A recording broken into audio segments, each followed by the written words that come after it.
Bismillahirrahmanirrahim. Assalamualaikum warahmatullahi wabarakatuh. InsyaAllah kita akan mengikuti tajuk yang terakhir berkaitan dengan mentaati kedua ibu bapa daripada kitab Ayat Ahkam yang kita akan baca daripada Al-Muhadharah Al-Ashirah. Ni jilid kedua bagi kitab yang karangan Muhammad Ali Sabuni ni, jilid kedua pada muka surat yang ke-235, Al-Muhadharah Al-Ashirah, Ta'atul Walidaini au Birrul Walidain, taat kepada kedua ibu bapa atau berbakti kepada kedua ibu bapa, iaitu tafsiran hukum berkaitan dengan ayat surah Al-Luqman, ayat yang ke-12 hingga ke-15. Kita masuk kepada hukum yang berkaitan dengan ayat ini, iaitu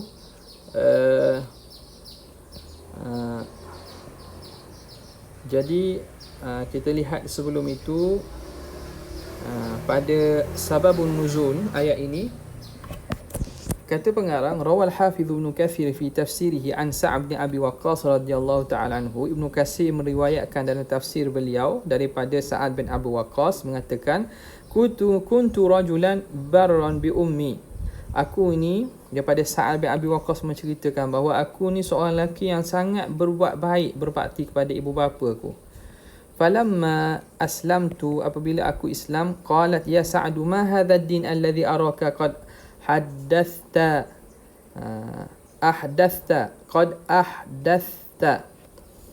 Wahai Sa'ad, mak ni berkata kepadanya, wahai Sa'ad, apa yang aku tengok agama yang kau mencipta baru ni? Ahdathta, apa agama yang kau buat baru ni? Agama apa yang pelik ni? Kamu bawa agama apa ni? Ini beliau ni ketika di Mekah, mak dia Islam dulu. Dia Islam, mak dia belum Islam. Mak dia tanya kepada dia, apa agama yang aku lihat kamu buat agama baru ni? La tada'anna dinaka hadha, hendaklah kamu tinggalkan. Tada'anna dinaka hadha, hendaklah kamu tinggalkan agama ni. Aw la akulu, ataupun aku tidak akan makan, wala ashrabu, dan aku tidak akan minum. Jadi mak dia mengugut dia. Dia kata kalau kamu tak nak tinggal agama ini, aku bersumpah aku tak mau makan, tak mau minum. Jadi mak dia ugutnya dengan tak nak makan, tak nak minum. Hatta amuta, sehingga aku mati. Fata'ayyara, maka kamu akan ta'ayyarabi, menyebabkan kamu jadi hina dengan sebab aku. Jadi orang malulah, kamu yang mendapat malu. Kamu akan dituduh anak yang tidak berbakti kepada ibu bapanya, yang menyebabkan ibu bapanya mati, menyebabkan maknya mati. Fayuqalu ya qatilu ummi, sehingga orang akan kata ya qatila ummi, wahai pembunuh kepada maknya. Faqultu laha ya ummah la taf'ali, maka Sa'ad bin Abu Waqqas kata kepada ibunya, ya ummah, wahai ibuku yang kukasihi, la taf'ali, janganlah buat begitu. Fa inni la ad'u dini hadza li syai'in abada, kerana aku tidak akan tinggalkan agama ini kerana apa-apa sebab satu pun. Qala fa makathat yawman wa lailatan, maka ibu aku tetaplah dia sentiasalah satu hari satu malam tidak makan. Fa asbahat qad jahidat, dan pagi keesokannya dah satu hari kedua ni dia jadi sangat letih. Fa makasat yawman akhar wa lailatan lam ta'kul, masuk hari kedua tak makan tak minum. Fa asbahat qad jahidat, dan hari yang seterusnya dia dah sangat letih dan sangat lemah. Fa makasat yawman wa lailatan ukhra la ta'kul, masuk hari ketiga dia tak makan tak minum. Fa asbahat qad ishtadda jahduhu qad ishtadda jahduhu, sehinggalah dia sangatlah letih, sangat lemah. Falamma ra'aitu dhalika ji'tu ilaiha, apabila aku lihat demikian, aku datang kepada ibuku. Fakultu, dan aku kata kepada dia, ya ummah, ta'lamina wallahi law kanat laki mi'atu nafsin, wahai makku, kamu ketahuilah, ta'lamina, hendaklah kamu tahu, wallahi, demi Tuhan, law kanat laki mi'atu nafsin, kalau kamu ada 100 nyawa, ai ruh, fa kharajat nafsan, lalu satu ruh tu keluar satu, ma taraktu dini hadza li syai'in abada, aku tidak akan tinggalkan agama ini kerana apa sebab sekalipun. Fa in syi'ti fakuli wa in syi'ti fada'i, kalau mak kamu makanlah, kalau tak mau kamu ikut kamu, tak mau makan. falamma ra'at salabatahu, apabila ibu nyapok dia ini berkeras, fi dinihi, pada agamanya, akalat, maka ibu dia pun tak tahan, ibu dia pun makanlah. Fa anzalallahu azza wa jalla wa in jahadaka ala an tusyrika bima laysa laka bihi ilmun, jika kedua ibu bapa kamu memaksa kamu untuk mensyirikkan dengan aku sesuatu pun, fala tuti'huma, jangan kamu patuh, wa sahibhuma fid dunya ma'rufa, dan kamu bersahabahlah, berbaktilah kepada mereka di dunia ini dengan baik. Wattabi' sabila man anaba ilai, dan ikutilah jalan orang yang kembali kepadaku. Itu berkaitan dengan sebab nuzul bagi ayat yang kita baca tadi, ya. Kita masuk kepada al-ahkam asy-syar'iyyah, hukum yang pertama. Di sini dalam ayat itu panjang. Antaranya Allah Subhanahu Wa Taala menceritakan tentang hukum ma hiya muddatur radha'al muharrim. Apakah tempoh yang penyusuan yang menyebabkan al-muharrim, yakni yang menyebabkan anak susu menjadi haram dengan keluarga susuan dia, menjadi sebahagian daripada mereka menjadi muhrim dengan keluarga susuan dia itu. Apa dia? Jadi apa tempoh penyusuan yang menyebabkan seorang bayi itu dikira sebagai anak susu? Istadalla al-fuqaha'u ala anna muddatar radha'i alladhi yata'allaqu bihi tahrimu huwa sanatan. Telah berdalil para ulama bahawa tempoh penyusuan yang berkait dengan perharaman itu ialah 2 tahun. Makna bayi yang umur 2 tahun ke bawah, 2 tahun kamariah. Wahia qauluhu ta'ala wa fisaluhu fi amain. Dan fisal ni makna bercerai susu dalam tempoh 2 tahun. Fa innal murad bil fisal, kerana maksud fisal itu ialah fitan ni bercerai susu.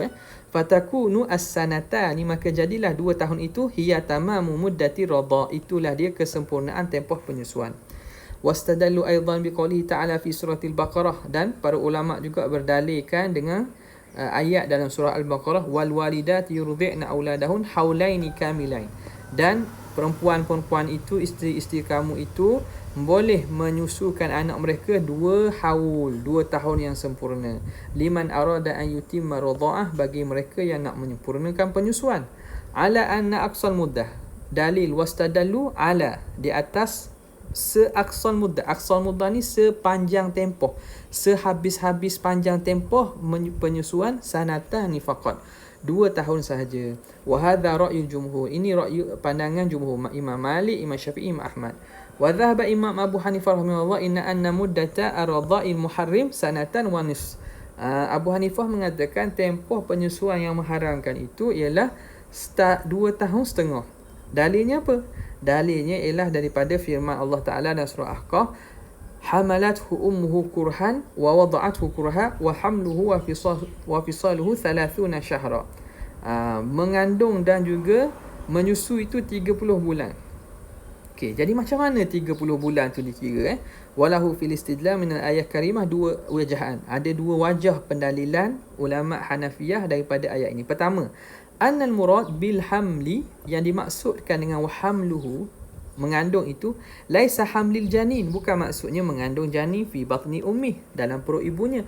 Wa innama hamluhu ala yadain, tapi menanggung dengan maksud menanggung di dalam tangan, min ajli irda, bagi tujuan, makna kita mendukung menanggung atas tangan ni, mendukung bayi bagi tujuan nak menyusu.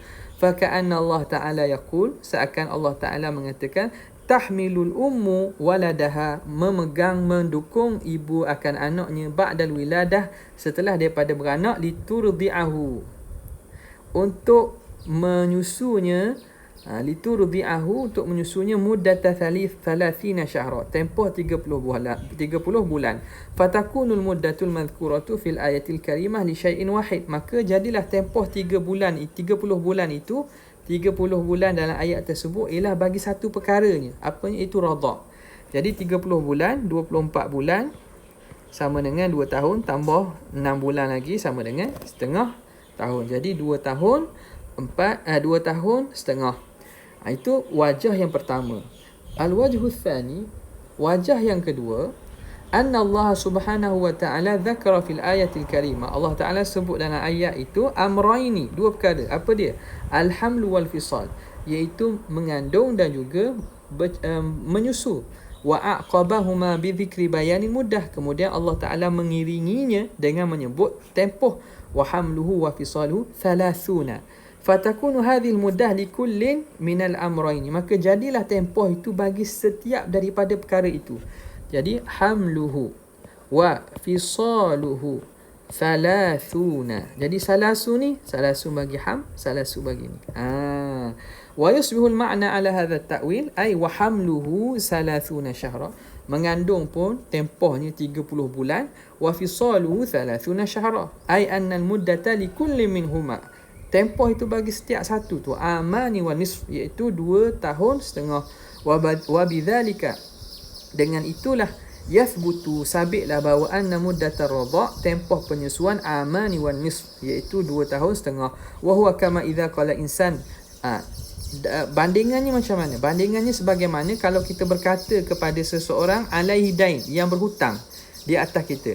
Kita kata li fulanin wa fulanin indi mi'atan ila sanah.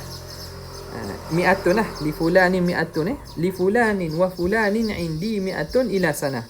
Bagi si fulan, katalah A di sini, dan bagi si fulan B, orang lain pula ni, di sisi aku ada 100. Makna berhutang dengan aku 100 ila sanah, sehingga setahun. Maka apa maksud?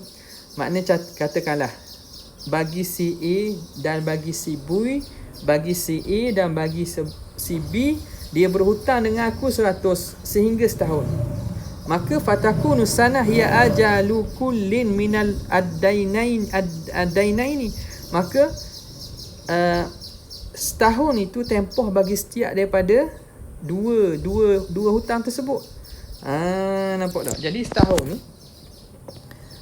ni apa? Setahun ni tempoh bagi si fulan A dan si fulan B. Sebab itu bila disebut bilangan pada akhir itu merujuk pada setiap satu. Wa kadzalika huna, begitulah di sini, takunu 30 syahra, maka jadilah 30 bulan tu muddata kullin minal hamli war radha', tempoh bagi setiap daripada menyusu dan juga mengandung. Wa hadha ar-ra'yu alladhi dhahaba ilai Abu Hanifah rahimahullah lam yuwafiq alaihi talamizahu Abu Yusuf wa Muhammad. Tapi pandangan Abu Hanifah ni tidak dipersetujui oleh dua orang murid beliau yang rapat, iaitu Abu Yusuf dan Imam Ahmad bin Muhammad bin Hasan. Bal qalu bimithli qaulil jumhur, bahkan mereka mengikut dan bersama dengan pandangan jumhur. Wa huwa anna muddatar radha'il muharrim amani faqat, bahawa tempoh penyusuan tu 2 tahun. Tarjihnya, jadi tarjih di sini ialah pandangan jumhur lah. Pandangan jumhur kerana dari segi dalil mereka lagi kuat. Haulaini kamilain tu jelas menunjukkan bahawa 2 tahun. Okey. Itu masalah dan hukum yang pertama. Yang kedua, al-hukmu tsani, kam hiya muddatul hamli syar'i. Berapakah tempoh mengandung yang mengandung pada syarak? Okey. Ajma'al fuqaha'u ala anna aqalla muddatil hamli, sekurang-kurang tempoh mengandung hiya sittatu ashhur, 6 bulan sekurang-kurang mengandung. Mengandung maksud apa? Mengandung yang anaknya boleh hidup selepas itu, iaitu 6 bulan. Wa hadzal hukmu mustambatun, hukum ini diambil min qaulihi ta'ala, daripada firman Allah Ta'ala, wa hamluhu wa fisaluhu 30 syahra, mengandung dan menyusu tu tempohnya 30 bulan. Wa min qaulihi ta'ala wa fisaluhu fi amain, dan dipaham daripada firman Allah Ta'ala bahawa penyusuan tu dalam tempoh 2 tahun. Dalam tempoh 2 tahun. Maka famin majmu'i ayatainil karimatain, daripada himpunan 2 ayat tadi, yatabayyanu anna aqalla muddatil hamli, sekurang-kurang tempoh mengandung itu, hiya sittatu syuhurin, iaitu 6 bulan. Okey, jadi dalam ayat ni Allah Ta'ala sebut 30 syahra, 30 bulan. Ayat lain Allah Ta'ala sebut, ini apa ni? Merujuk kepada tempoh mengandung dan juga tempoh menyusu. Dalam ayat lain Tuhan kata wa fisaluhu, menyusu tu 2 tahun. 2 tahun sama dengan 24 bulan. Baki lagi 6, maka 6 ni merujuk kepada hamlun, merujuk kepada tempoh mengandung. Okey.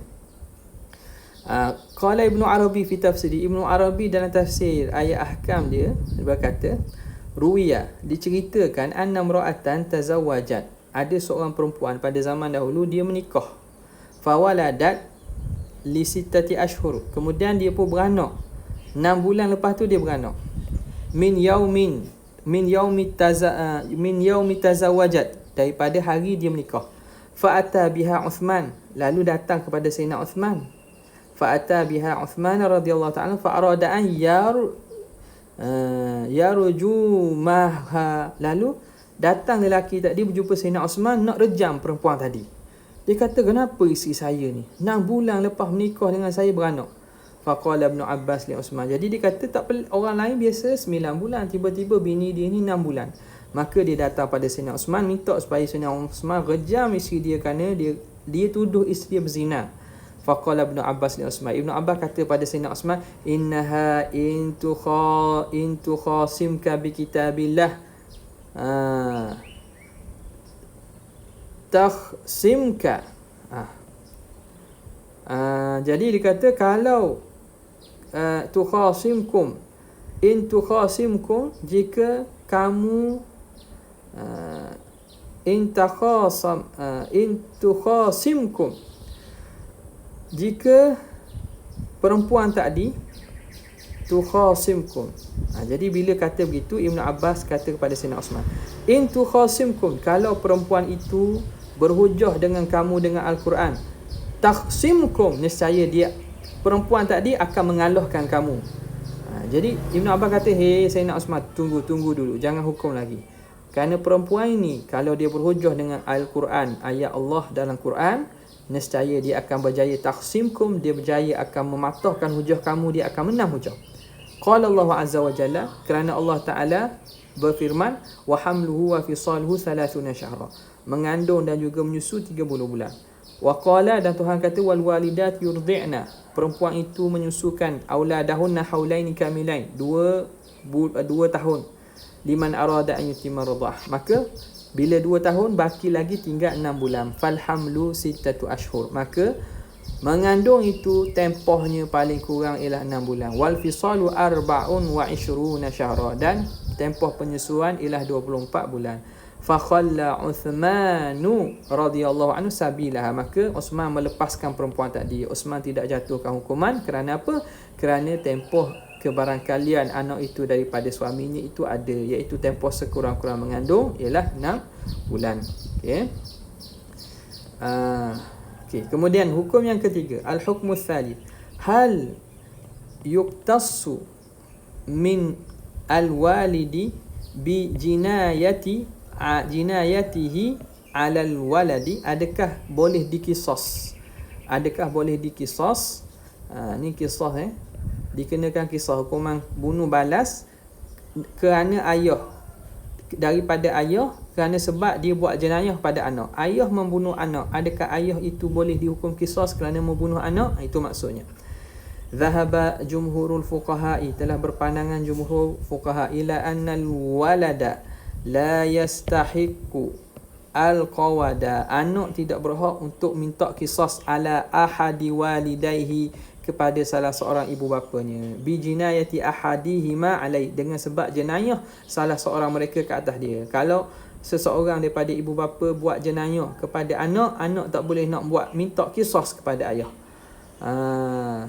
Wala yuqtassu minhuma bisababil alwaladi, begitulah juga tidak dikisas daripada mereka dua dengan sebab anak tadi. Dengan sebab mati anak itu mati, maka ibu bapa tidak dikisas. Kamala yuhaddu idza qadhafahu ahaduhuma, sebagaimana tidak dikenakan hukum hudud jika salah seorang daripada mereka mengqazafkan anak. Mak atau bapa dia tuduh anak dia berzina, qazaf anak dia.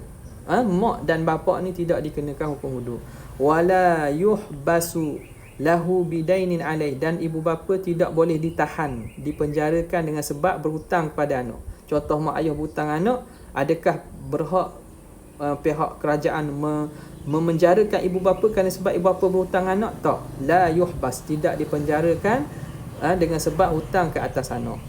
Apa dalilnya? Wa daliluhum anna Allah Subhanahu wa taala qad amara bis-suhbati lahumā, kerana Allah Taala suruh berbuat baik, musahabah, bergaul dengan ibu bapa bil ma'ruf, dengan baik. Faqala wa sahibuhuma fid dunya ma'rufa, hendaklah kamu bergaul dengan mereka dengan baik. Walaysa minal ma'ruf an yuqtassa, dan bukan daripada perkara kebajikan, bukan daripada kebaikan bahawa dikisas minal walid li waladihi, dikisas ayah ibu bapa kerana sebab anak.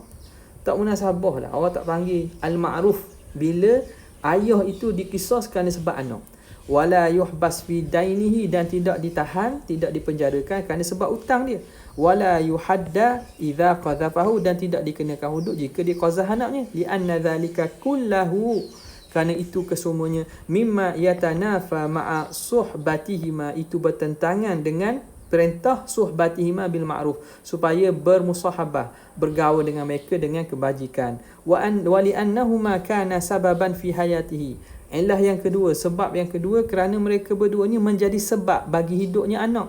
Ibu bapa lah sebab anak hidup. Fala yasihu an yakunal waladu sababan fi ihlaki walidayhi, maka tidak munasabah anak menjadi sebab bagi musnahnya atau matinya kedua ibu bapanya. Wa qad jaa fil hadis ma yu'ayyidu hadza, telah datang dalam hadis datang hadis yang menyokong perkara ini. Haisu qala sallallahu alaihi wasallam la yuqadul waladu min walidihi, tidak dikisas kerana anak itu daripada ayahnya. Ayah tidak dikenakan kisah kalau ayah itu melakukan jenayah kepada anak. Al-hukmur rabi'u, hukum yang keempat. Hal tazamu ta'atul walidaini fi umuril mahdhurah, adakah wajib mentaati kedua ibu bapa pada perkara yang dilarang? Qala al-allamah Qutubi, inna ta'atal abawaini la tura'a fi irtikabi kabiratin. Mentaati kedua ibu bapa tidak perlu dira'i, la tura'a, tidak dira'i, tidak diambil kira pada perkara yang irtikabi kabirah, melakukan dosa. Wala fi tarki faridah, dan begitu juga pada meninggalkan kefarduan. Wa talzamu ta'atuhuma fi mubahat, tapi wajib kita taat kepada ibu bapa pada perkara harus.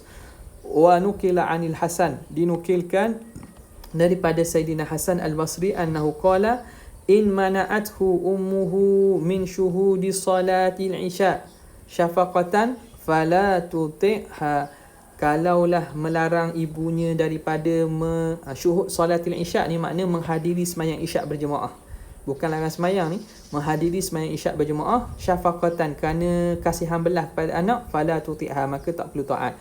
Jadi termasuklah juga di sini Imam Hasan Al-Basri kata sebab sebahagian ulama menganggap sembahyang jemaah pada waktu sembahyang isyak itu benda yang besar lah. Jadi kan itu tak perlu taat lah. Ala kulli hal, ini pandangan yang dibawa daripada Hasan Al-Basri.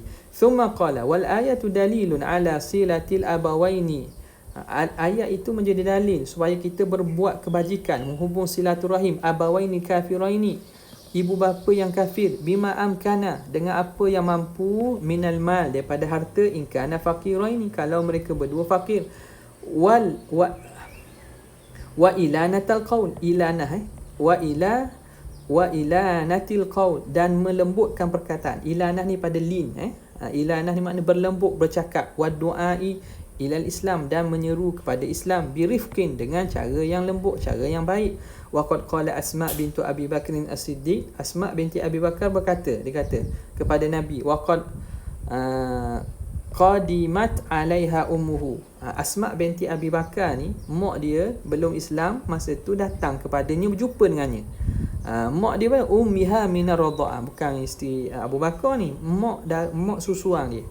Jadi Asma binti Abi Bakar, dia ada ibu susu dia dah Islam. Jadi ibu susu dia datang menziarahi Asma binti Abi Bakar. Qadimat alaiha ummuhu minar radha'ah faqalat ya Rasulullah inna ummi qadimat, wahai Rasulullah, mak aku mari ni, dipanggil mak susu dia mak juga.